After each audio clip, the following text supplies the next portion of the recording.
Arguably the most popular storytelling perspective, the third person point of view, tells the story using he, she, and they pronouns, though the viewpoint character is an active participant in the story events. The third person can also get the reader nearly as close to and connected with the viewpoint character as the first person POV can.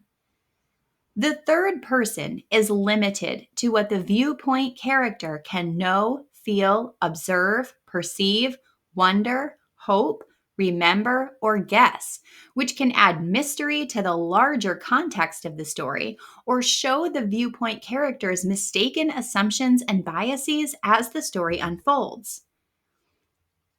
Now, the third person perspective in this context does not include the subjective omniscient or the objective perspective.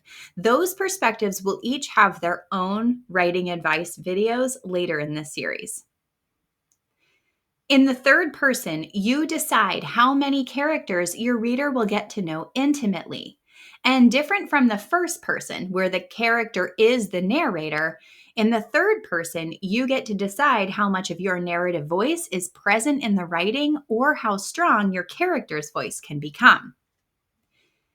In The Midnight Library, author Matt Haig allows the reader to become intimately familiar with Nora, the protagonist and viewpoint character, by keeping the reader out of the heads of all other characters. In the following passage, Nora is visiting an alternate reality to see what would have happened had she made different life choices up to that point in the story. There were 2 rings on her ring finger. Her old sapphire engagement ring was there, the same one she had taken off through trembles and tears over a year ago, accompanied by a simple silver wedding band. Crackers. She was wearing a watch. Not a digital one in this life, an elegant, slender analog one with Roman numerals. It was about a minute after midnight.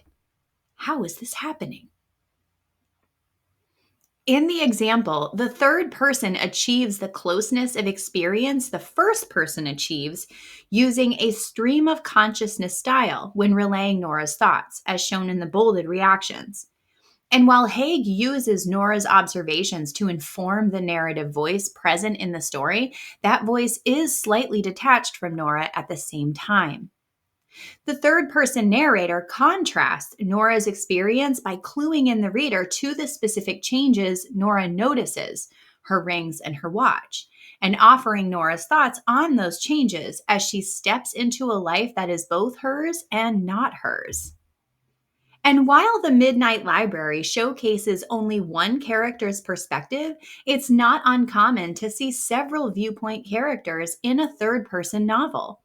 The key is to keep inside a single character's head for the duration of a scene or chapter, which allows the reader to immerse themselves in and experience the story one perspective at a time.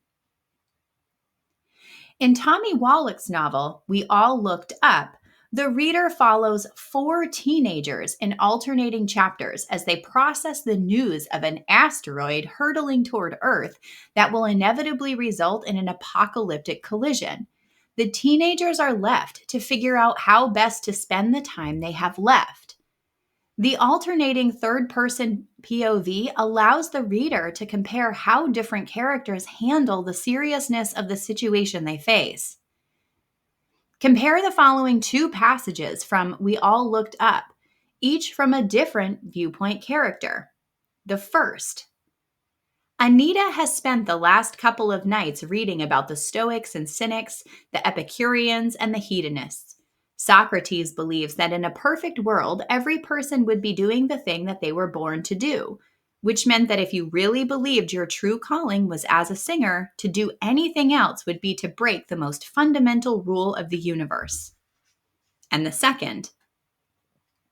But Andy didn't choke, and when he rose to his feet again, he felt newly baptized in bitterness, the religion of Bobo and Golden and everyone else who discovered that there was no point or meaning to anything anymore.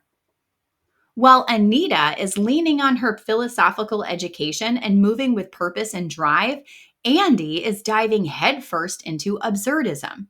And it isn't long after this bit in Andy's scene that he walks aimlessly around the city and smoking the rest of Bobo's weed. The reader gets to choose between optimism or nihilism, but they can just as easily choose neither and experience a range of human emotion as relayed by the selected characters instead. As the reader gets to choose whether they identify with one character or many, the same reader choice may apply to timelines.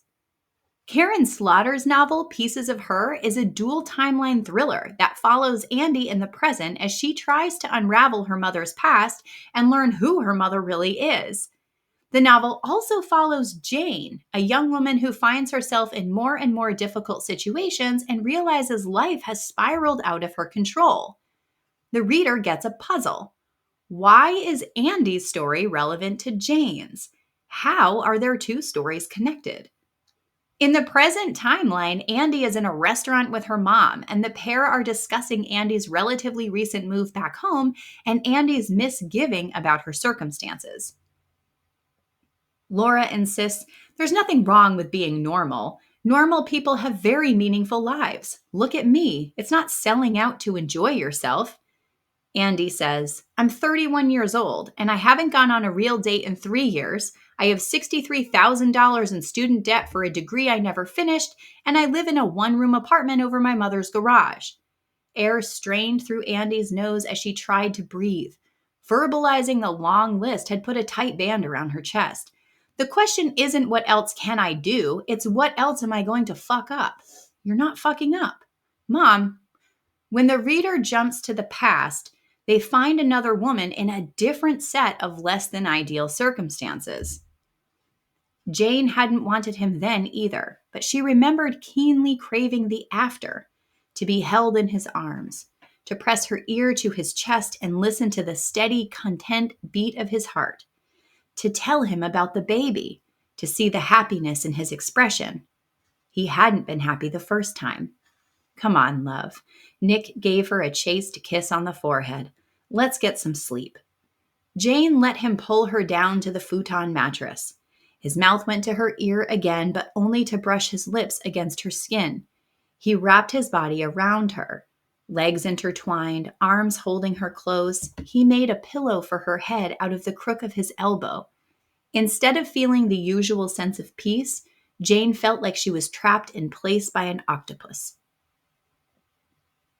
Both women process their situations. Both are unhappy, but the reader doesn't really get to understand their connection until well into the novel, leaving plenty of time for the reader to side with one woman or to root for them both. Because the third person doesn't ask the reader to step directly into the character's shoes, just be close enough to see what kind of shoes they're wearing, the reader can hang back, lean on the narrator's voice, make their own judgments, and hold themselves at a distance from the story events, if they choose. Though less popular for creative nonfiction and memoir, since it almost always reads like fiction, the versatility of the third person makes it a popular choice for novels because it's often the easiest for the reader to digest. The reader gets to experience all the joys of the story without being asked to carry the emotional baggage of the characters living through it. There are a few considerations to crafting the third person well: intimacy, immediacy, and perspective. In the third person, you get to decide how close you want your reader to get to your characters and to the story events. Most commonly, the reader will view events objectively and will have access to the mind of one character per scene or chapter. The narration is limited to the thoughts and perceptions of that character and is limited by all the things the character cannot know, though a secondary narrative voice may be present for the reader. In the Midnight Library, Nora only has access to her thoughts. She doesn't have access to her alternates' memories even while inhabiting their bodies. Questions to ask yourself. What information can my character reasonably know or infer from this moment? Have I inadvertently leaked the emotions, thoughts, or knowledge of other characters into my narrative voice? If so, how can I reframe that leakage to align with the character's limited experience? The reader cannot know more than the character knows about their own situation, and you cannot articulate more than the character can reasonably articulate for themselves, including those unnamed emotions requiring processing time. In Pieces of Her, Andy's dialogue is self-deprecating and emotionally heavy. Since Andy doesn't directly name her emotions, the reader is also denied that naming, except through what they can infer from the dialogue. When revising, avoid intruding on your third-person character. Don't over-explain or over-process what is happening to the character. Let the reader do that for themselves. If you find yourself getting too close to a character you shouldn't get close to, consider whether the more immersive first person may be appropriate, or whether you can balance the third person with the objective perspective, coming in a video later, to focus on the what. Questions to ask yourself. In this moment, what does my viewpoint character know, observe, or understand about their own situation? What is hidden from them? Is any information present that my viewpoint character can't know, observe, or understand? Does the reader need to have this extra information my viewpoint character cannot provide? If so, can this information be included in dialogue or shared in another way? It's phenomenally easy to head hop when writing in the third person, but head hopping must be avoided to retain the reader's control over their experience. Restrict your knowledge to the external facts that your chosen character can know, and dive into sensory cues and body language available within the scene at hand to fill out all the things the character couldn't know but may observe or perceive.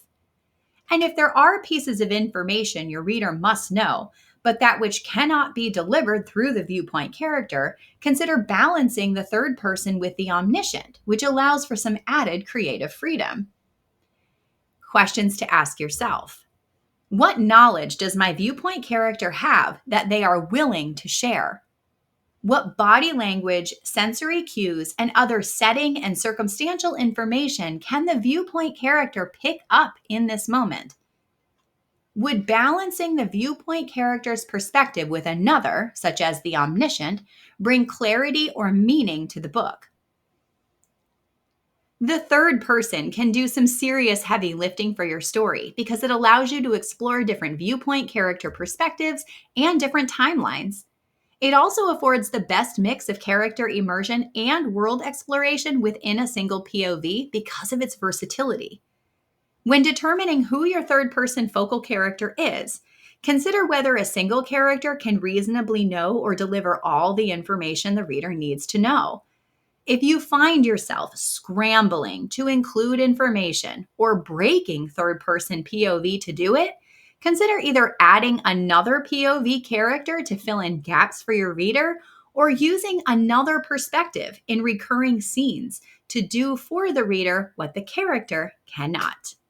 If you missed the deep dives into either the first person or second person POVs, head over to the MetaStellar website or to the YouTube page to grab those articles. And stay tuned next week when I'll cover the omniscient person. Happy writing.